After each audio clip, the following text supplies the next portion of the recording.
So I'm here to convince people to vote for Jill Stein today, and I'm wearing my Gary Johnson t-shirt. I got my Gary Johnson wristband. I participated as a volunteer in his rally, and I got this stuff for that. And I'm here in this stuff to make it very clear who I'm voting for.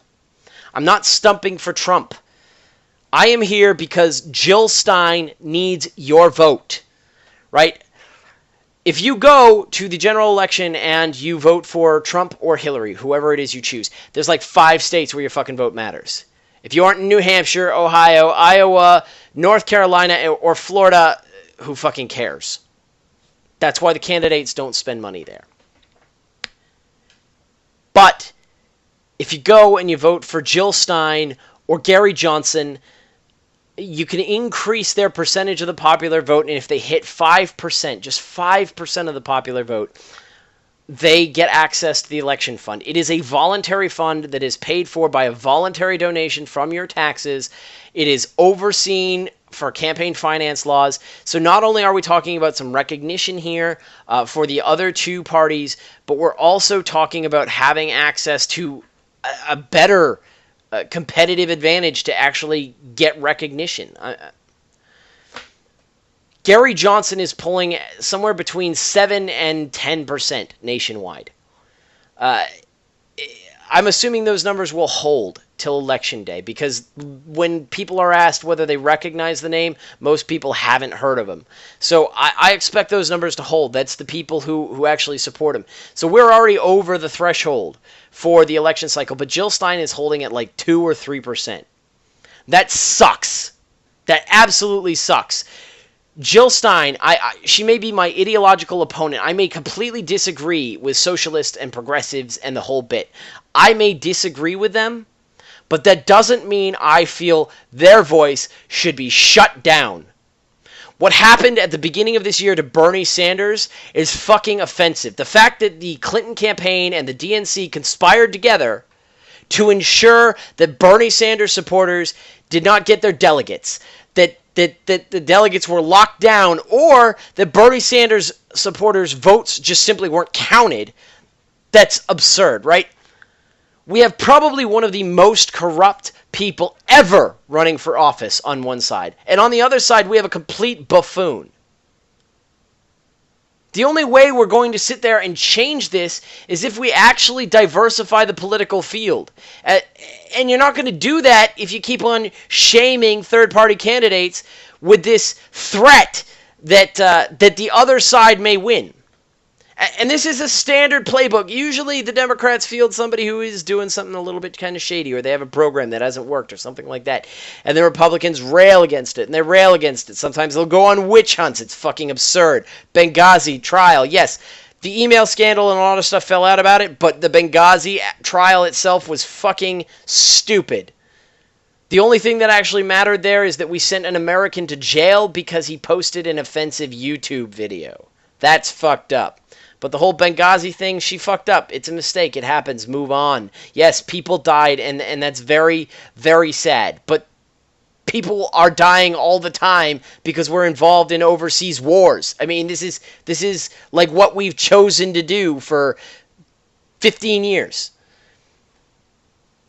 In the case of Trump is this giant buffoon, and he's not very bright.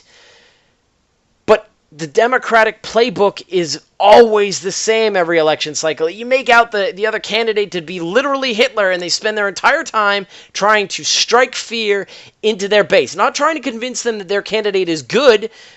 No, they want to sit there and convince you it's literally Hitler, right? Literally Hitler. If you don't support this candidate, they're literally Hitler will win. Last time it was fucking Romney. He was a Mormon. Holy shit, he's a Mormon. It's gonna be fucking boring at best, right? We have fundy undies. I mean, what did they do? They came out and they said, okay, so he's against birth control and he's against abortion. No fucking shit, he's a goddamn Mormon. What the fuck? Do you actually expect him to fucking support abortion? That entire culture, that entire religion believes that it is murder. I don't fault him. I'm not pro-choice. I'm not pro-life. I am pro-abortion. I have counseled 2 women to terminate their children, and I am proud of it. I sat there and killed off another man's offspring. Go me.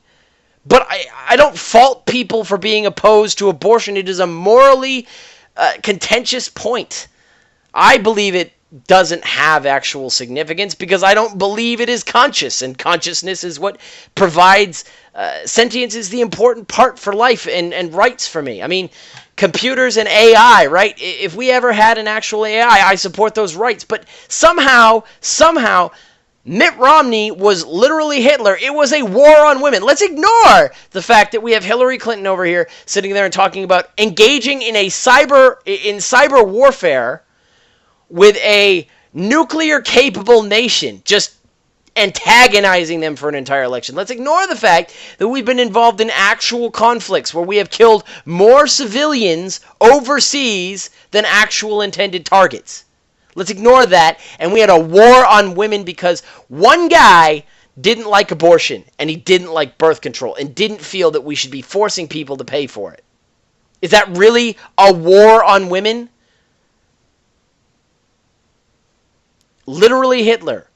Every election, same strategy, same results.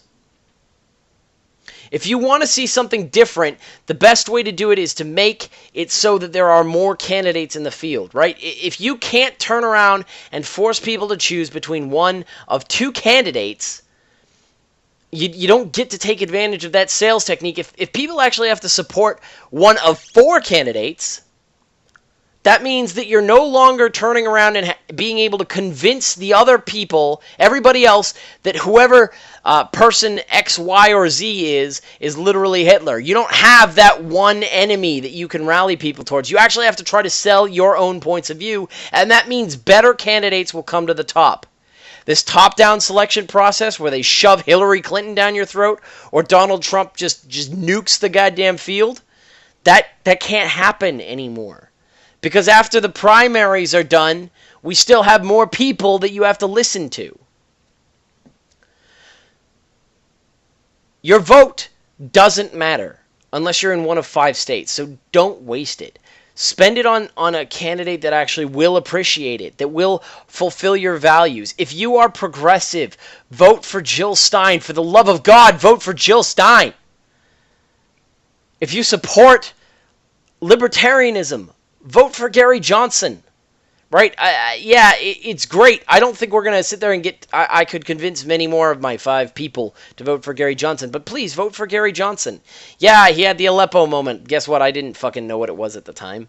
And he couldn't name a foreign leader. Hey, you're asking a libertarian to name their favorite foreign leader is like asking a vegan what their favorite cut of meat is. It's completely alien to us. We don't really want to get involved in foreign entanglements. So why would I need to know what foreign leader I admire? I don't admire any foreign leaders. I just don't. I can name Angela Merkel, but she's a fucking shithead leader that has basically screwed her country over in more ways than one. Ultimately, the decision is up to you, and I would never try to force this down anybody's throat, but if you really want to not have another election cycle like this, if you really don't want to see literally Hitler versus corrupt piece of shit, then vote for a third party. Because we may have our faults. Gary Johnson may not know what Aleppo is. Jill Stein may say some crazy shit. Libertarians may have a naked guy run across the stage. But at least we're putting forth halfway decent candidates that aren't lying. We aren't caught up in the political system where we are giving people favors and paying them off. If you want politics to improve, you need to actually change what you're doing. I mean, the definition of insanity is to do the same thing repeatedly and expect different results. And that's what we're getting this election cycle, right? Everybody said, oh, the last one was terrible. Oh, the one before is terrible. This one is fucking awful. So don't vote for somebody if you don't entirely support them. And if you do, and you live in one of those states that is dominated Democrat or dominated Republican, vote for a third party because they actually need your vote. Donald Trump does not need your vote. Hillary Clinton does not need your vote. But Jill Stein needs your vote. Gary Johnson, I don't think I have to stump for him. I really don't. He's doing pretty well. At least compared to what is normal, right? I think we hit 1% last time. But Jill Stein's at 2 or 3%. And by shit, while I may not like socialism, and I may not like progressives, and I have all kinds of points of contention, I will defend to the death their right to represent their views. So vote Jill Stein.